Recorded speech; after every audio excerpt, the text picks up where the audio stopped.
गाज़ीज़ law हम apply करते हैं इलेक्ट्रिक इंटेंसिटी कैलकुलेट करने के लिए। क्या कैलकुलेट करने के लिए? इलेक्ट्रिक इंटेंसिटी ई कैलकुलेट करने के लिए हम गाज़ीज़ लॉ को यूज करते हैं।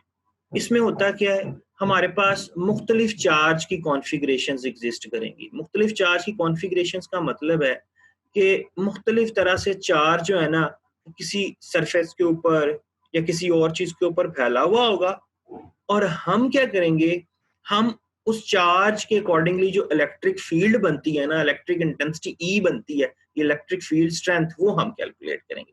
अच्छा भाई, अब इसमें हमारे पास पहली एप्लीकेशन जो है ना, वो है electric field inside a hollow charge sphere. हमने इलेक्ट्रिक फील्ड कैलकुलेट करनी है एक होलो चार्ज स्फीयर में। होलो का क्या मतलब होता है? खाली, एम्प्टी, अंदर से खाली, खोखला, ठीक है, जिसके अंदर कुछ भी ना हो। चार्ज स्फीयर यानी कि उसके ऊपर जो है ना वो चार्ज बिखरा हुआ होगा। तो ये हम सपोज कर लेते हैं, हमारे पास जो है एक होलो स्फीयर है, ये जो आपको नजर आ रहा है, ठीक है भाई, ये हमारे पास ये जो एक स्फीयर नजर आ रहा होगा आपको, ठीक है, ये हमारे पास हम सपोज कर लेते हैं, ये हमारे पास एक होलो चार्ज स्फीयर है, और इसके ऊपर अगर आप देखो तो यूनिफॉर्म चार्ज जो है ना वो डिस्ट्रीब्यूटेड है, ठीक है, इसके ऊपर चार्ज फैला हुआ है, और ये जो चार्ज फैला हुआ है ना, नेगेटिव चार्ज हम सपोज कर रहे हैं कि इसके ऊपर फैला हुआ है यहाँ पे। अगर इसके ऊपर नेगेटिव चार्ज या पॉजिटिव चार्ज कोई भी चार्ज फैला हुआ, उससे कोई फर्क नहीं पड़ता। हाँ जी, हम कह रहे हैं जी क्यू चार्ज जो है ना वो इसके ऊपर फैला हुआ है, क्यू चार्ज इसके ऊपर यूनिफॉर्मली डिस्ट्रीब्यूटेड है। अब नेगेटिव चार्ज है, इस वजह से फील्ड्स जो है ना वो इनवर्ड है, ठीक है जी, इनवर्ड है। अब भाई आपने करना क्या है, आपने इलेक्ट्रिक फील्ड कहाँ निकालनी है, ये सवाल अहम है। तो हमने इलेक्ट्रिक फील्ड इस होलो चार्ज स्फीयर के इनसाइड, अंदर निकालनी है। इस रीजन में हम इलेक्ट्रिकल फील्ड जो है वो निकालना चाहते हैं, इंटीरियर में।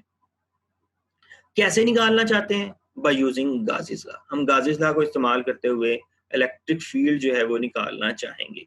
बेटा इसके लिए हम कुछ स्टेप्स फॉलो करते हैं, जो कि एप्लीकेशंस ऑफ गाज़ीज़ लॉ में हम हर एप्लीकेशन के अंदर यही स्टेप्स फॉलो करेंगे। आपने ये जो स्टेप्स हैं इनको ज़हन नशीं करना है। पहला स्टेप क्या होगा, हमने एक गाशियन सरफेस सपोज करनी है। दूसरा स्टेप, उस गाशियन सरफेस में चार्ज कितना है ये पता लगाना है। तीसरा स्टेप, उस चार्ज के लिहाज से हम अब गाज़ीज़ लॉ को अप्लाई कर देंगे। ये 3 स्टेप्स जो है ना ये हो गए। एक गाशियन सरफेस सपोज करनी, उसमें चार्ज कितना है ये पता लगाना है, फिर उसके अकॉर्डिंगली हम गाज़ीज़ लॉ अप्लाई कर देंगे। नेक्स्ट, गाज़ीज़ लॉ अप्लाई करने के बाद हम डेफिनेशन को इस्तेमाल करते हुए फ्लक्स कैलकुलेट करेंगे, और फ्लक्स की डेफिनेशन क्या है? Total flux phi is equal to E dot A, ये हमारे पास टोटल फ्लक्स होता है। और उसके बाद कंपेयर करते हुए, कंपेयर का क्या मतलब है कि हमने जो गाज़ीज़ लॉ से फ्लक्स आएगा और जो डेफिनेशन से फ्लक्स आएगा, दोनों को बराबर रख देना। दोनों को बराबर रखने से हमारे पास जो है ना वो इलेक्ट्रिकल फील्ड स्ट्रेंथ जो है वो एंड पर हमें जो है ना वो मिल जाएगी। इन 5 स्टेप्स को वन बाय वन जरा जो है ना हम अपनी इस एप्लीकेशंस के लिए अप्लाई करते हैं। अब हमने इलेक्ट्रिकल फील्ड निकालनी है बेटा इंटीरियर में, सेंटर में। तो हम एक गाशियन सरफेस लेंगे। अब ये गाशियन स्फीयर जो है ना, ये हमारी गाशियन सरफेस है, ये जो स्फीयर है, और ये है कहाँ? जहां पर इलेक्ट्रिकल फील्ड निकालनी है, और इलेक्ट्रिकल फील्ड कहाँ निकालनी है? अंदर, इंटीरियर में, ठीक है भाई। और ये हमने जो स्फीयर लिया, ये एक ऐसा स्फीयर है जिसका रेडियस r है, और ये ओरिजिनल जो हमारे पास स्फीयर था ना उससे इसका रेडियस कम है। ओरिजिनल हमारे पास स्फीयर था जिसका रेडियस है r, ये हमारे पास ओरिजिनल जो स्फीयर था जिसके ऊपर चार्ज फैला हुआ है उसका है रेडियस, ठीक है। लेकिन है अब हम जो सरफेस ले रहे हैं, गाशियन सरफेस, वो हम वहां ले रहे हैं जहां हमने इलेक्ट्रिकल फील्ड निकाली है। ये जो डॉटेड लाइन में हमारे पास जो है ना स्फीयर है, इसका रेडियस क्या है? ये जो है स्मॉल r से यहाँ पे मैंने रिप्रेजेंट किया है, और ये जो है ये ओरिजिनल सरफेस से छोटा है, क्योंकि इंटीरियर में फ्लक्स निकालना था, तो सेंटर में हमने ये स्फीयर ले लिया। अब भाई इसके अंदर कितना चार्ज है ये कैलकुलेट करते हैं। तो भाई इंटीरियर में तो कोई चार्ज नहीं है, चार्ज तो बाहर है, अंदर तो कोई चार्ज है ही नहीं। तो इसका क्या मतलब है? अब नेक्स्ट हमारा काम था कि आपने गाशियन सरफेस के अंदर चार्ज निकालना है, लेकिन वो तो हमारे पास 0 है, अंदर तो कोई चार्ज ही नहीं है भाई। तो फिर अगर अंदर कोई चार्ज नहीं है तो गाज़ीज़ लॉ अप्लाई करो, Q divide by epsilon not. अंदर कोई चार्ज नहीं है तो हमारे पास टोटल फ्लक्स क्या आ जाएगा इंटीरियर में? 0।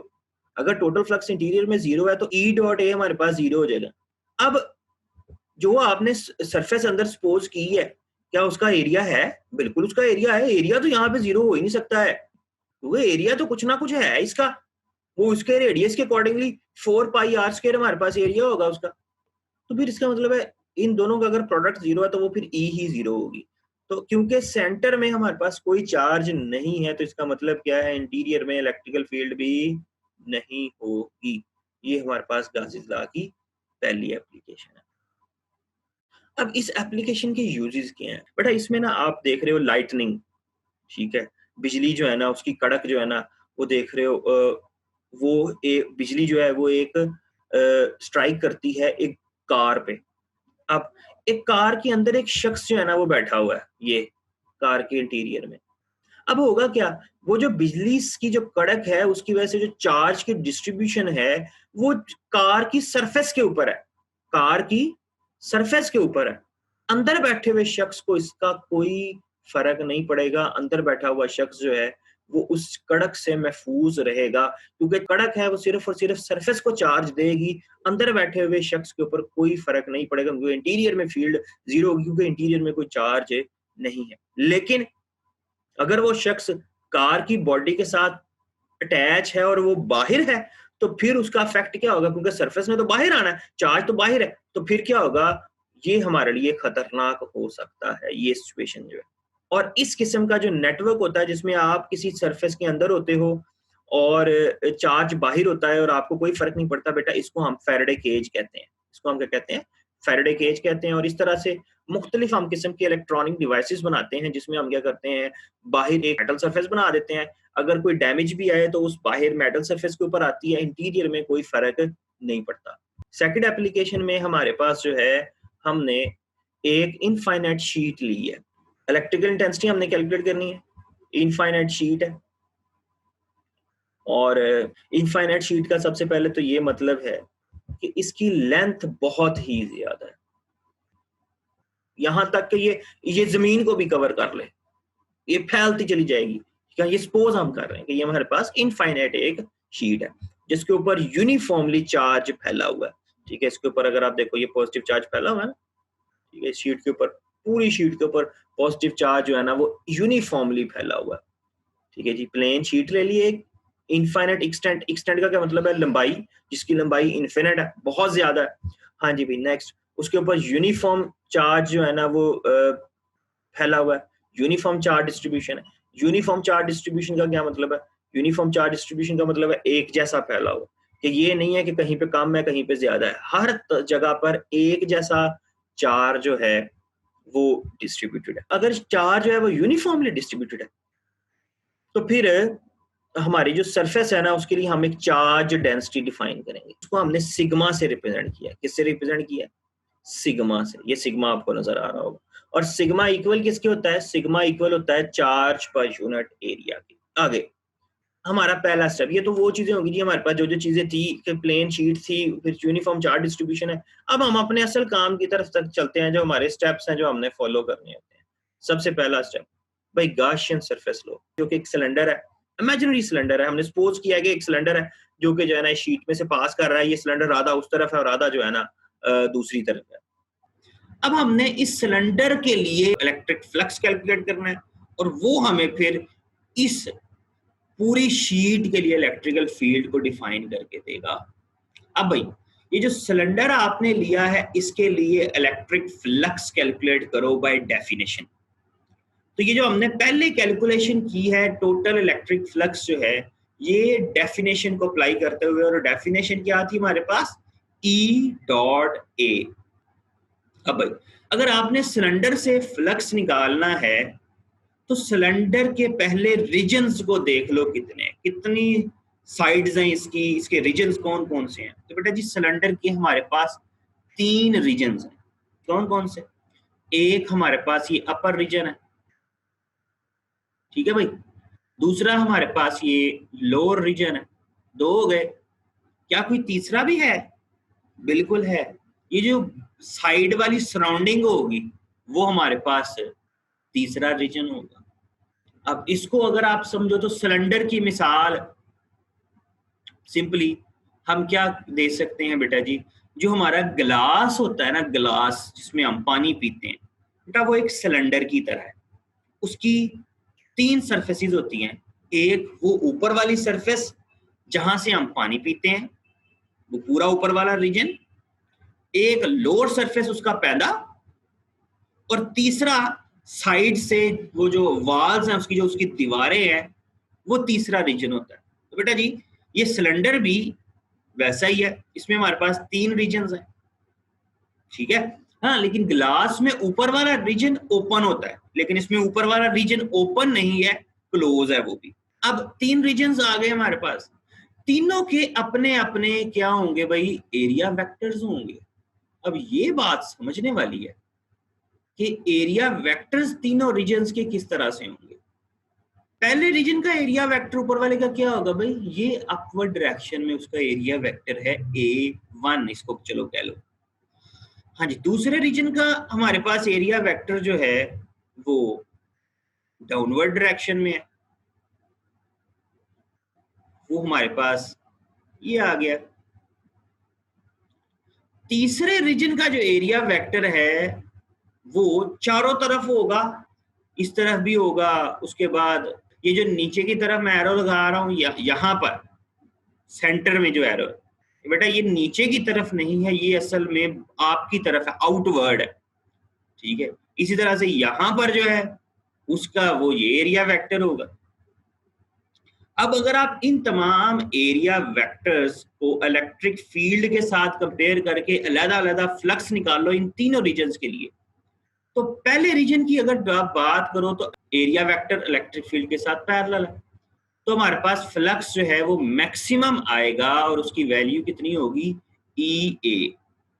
फिर दूसरे रीजन के लिए अगर आप इलेक्ट्रिक फ्लक्स की बात करो तो वो भी हमारे लिए EA होगा, क्योंकि वहां पर भी इलेक्ट्रिक फील्ड और एरिया वेक्टर है, पैरेलल है। लेकिन ये जो चारों तरफ है, ये जो सराउंडिंग है, अगर आप इसके लिए एरिया वेक्टर की बात करो तो भाई इलेक्ट्रिक फील्ड तो ऊपर की तरफ है और एरिया वेक्टर जो दाएं बाएं हैं, तो इस केस में हमारे पास एंगल कितना बन रहा होगा भाई, दाएं बाएं के लिए ये हमारे पास भाई 90 डिग्री का एंगल होगा, और 90 डिग्री के एंगल के होने की वजह से जो फ्लक्स होगा cos 90 0 होता है, तो हमारे पास फ्लक्स जो है भाई वो 0 हो जाएगा सराउंडिंग के लिए, जो दीवारें हैं उनके लिए, जो बाहर वाली दीवारें हैं, ऊपर और नीचे नहीं, जो दीवारें हैं सराउंडिंग है उसके लिए हमारे पास फ्लक्स 0 होगा। तो हमारा फ्लक्स फिर क्या हो गया, EA plus EA plus 0 is equal to 2EA। Gauss's law को अप्लाई किया जो कि है जी charge divide by epsilon naught, charge हमारे पास आ जाएगा charge divide by area into sigma, area को सिग्मा से मल्टीप्लाई कर दो तो चार्ज आ जाएगा, तो वो हमने कैलकुलेट किया है।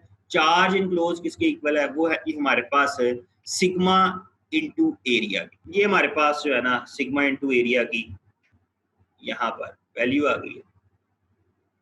अब भाई अब आपने दोनों को कंपेयर कर देना, एक फ्लक्स डेफिनेशन से आया और एक गाजीज लॉ से आया, दोनों को इक्वल रख दो, तो 2EA बराबर है sigma A divide by epsilon not के, 2 दूसरी तरफ जाके डिवाइड हो जाएगा, एरिया जो है वो दोनों तरफ से कैंसल आउट हो जाएगा, हमारे पास जो रिजल्ट आता है वो है जी E बराबर है हमारे पास sigma divide by 2 epsilon naught और R यूनिट वेक्टर के, और R यूनिट वेक्टर डायरेक्शन को रिप्रेजेंट कर रहा है यहाँ पर इलेक्ट्रिक फील्ड की। नेक्स्ट है भाई हमारे पास electric intensity between two oppositely charge plates. एक हमारे पास यहाँ पे पॉजिटिव प्लेट है, दूसरी जो है वो हमारे पास नेगेटिव प्लेट, जैसे कैपेसिटर की होती है बेटा, यही कैपेसिटर भी है हमारा, और कैपेसिटर की इलेक्ट्रिक फील्ड भी वही होगी जो यहाँ पर अभी हमने कैलकुलेट करनी है। अब बेटा जी ये जो प्लेट्स ऑपोजिटली चार्ज हैं, इसमें एक चीज आपने जहन में रखनी है कि चार्ज हमेशा इनर सरफेस पे लाई करेगा। चार्ज कहाँ लाई करेगा, चार्ज हमेशा इनर सरफेस पे लाई करेगा, यानी कि ये जो प्लेट है इस पे चार्ज जो है वो ये अंदर वाली सरफेस के ऊपर है, ये अंदर वाले रीजन पे। बाहर जो है ये हमारे पास चार्ज नहीं होगा, यानी कि उसका अफेक्ट बाहर नहीं होगा। अच्छा भाई, अब इसकी क्या वजह है, पहले ना इसको जरा गौर से समझो। अब ये जो हमारे पास दो शीट्स हैं, मैं इसकी इलेक्ट्रिकल फील्ड बना रहा हूं, आपने जरा गौर से देखते चले जाना है कि इलेक्ट्रिक फील्ड की डायरेक्शन क्या है।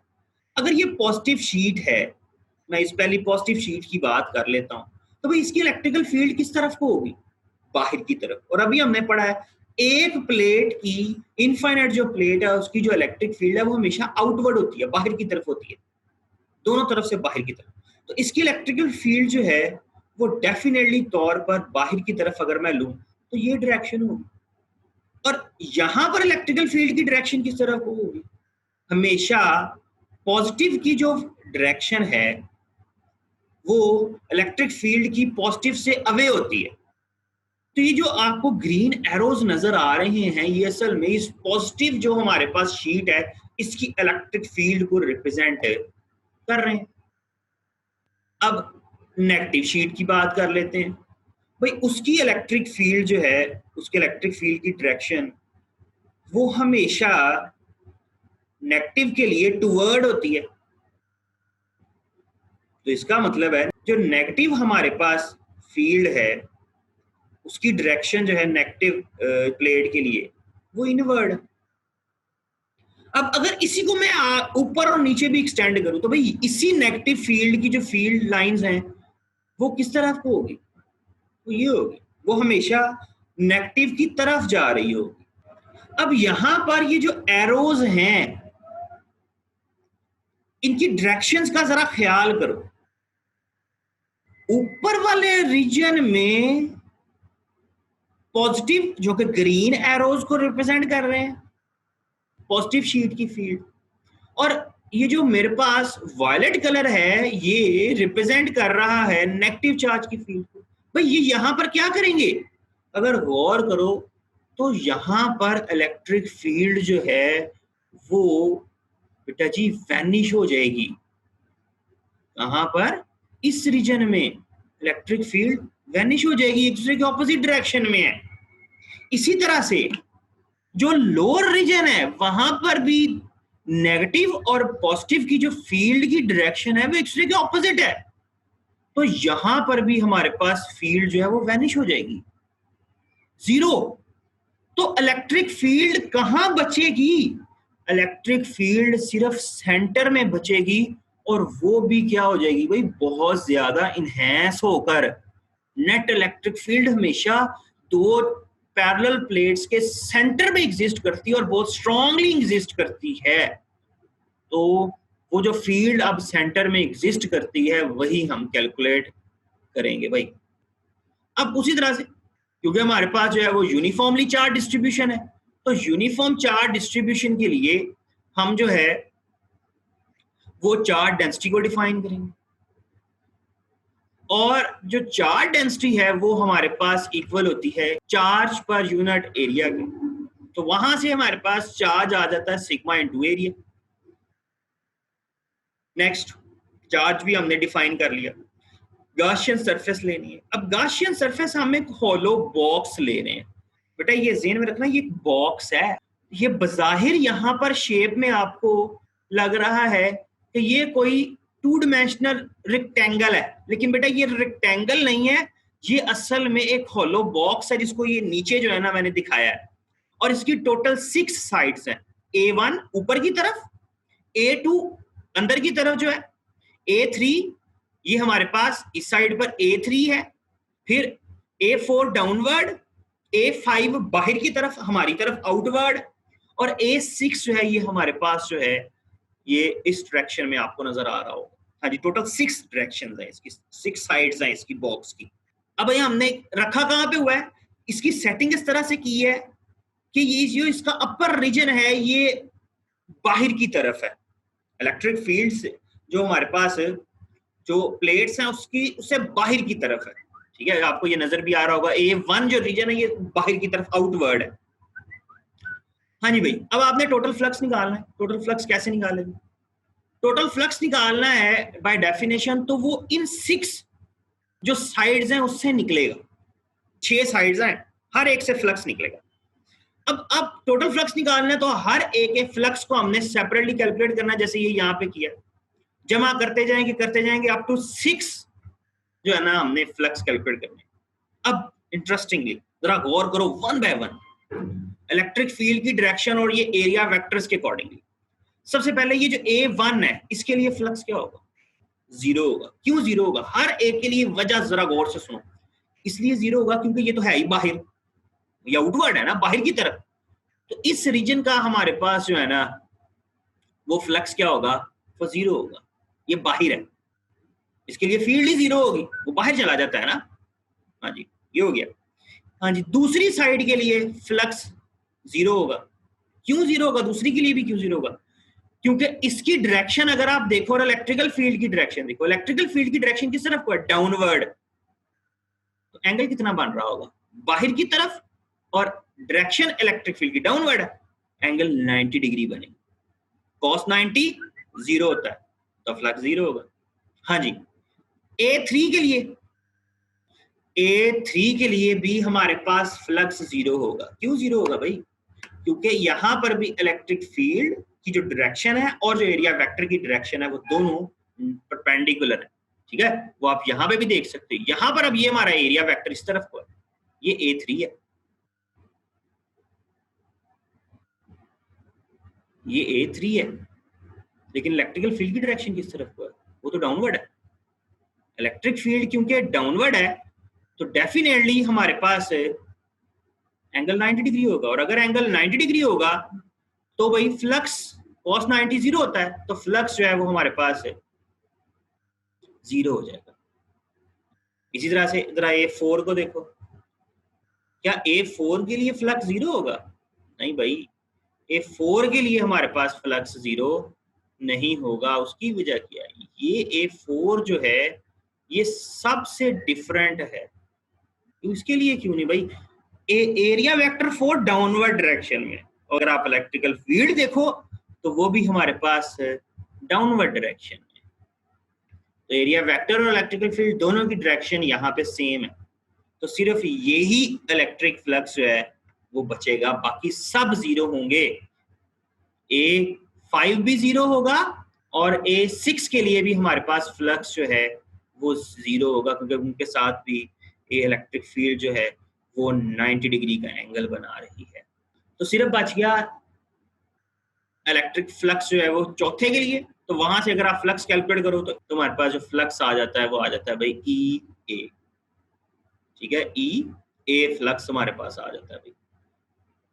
अब गाज़ी लॉ अप्लाई करो, गाज़ी लॉ अप्लाई करें तो टोटल चार्ज जो पूरी प्लेट पर है वो तो कैपिटल Q है, लेकिन हमें चार्ज चाहिए होता है जो कितने हिस्से में, किसके अंदर है, गाशियन सरफेस के अंदर। और गाशियन सरफेस के अंदर हम सपोज करते हैं Q चार्ज है, और Q चार्ज है तो उसको कैलकुलेट कैसे करना है, वही Q is equal to sigma A के यूनिफॉर्म चार्ज डेंसिटी को यूज करते हुए, जिसको हम एप्सिलॉन नॉट से डिवाइड करेंगे तो टोटल फ्लक्स आ जाएगा।